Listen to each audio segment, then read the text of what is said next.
So yun, good day po sa inyong lahat. So gusto ko lang po sagutin yung pinaparatang sa akin, ito po kayo, ito po siya. Sabi niya po kasi kung magkano daw pong binayad sa akin ni Mayor Vico para daw, hindi ko na maintindihan, basta yun.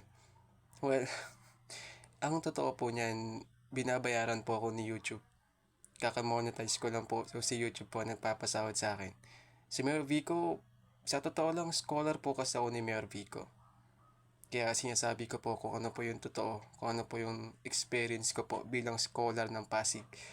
Scholar po ni Mayor Vico. So, ibig sabihin po niyan, hindi po si Mayor Vico ang nagbibigay po sa akin ng allowance, kundi ang taong bayan po ng Pasig. Pasig po ang nagbibigay sa amin ng allowance dahil pera po ng Pasig ang ginagamit. Kaya nga po, Pasig ang nakalagay po na pangalan.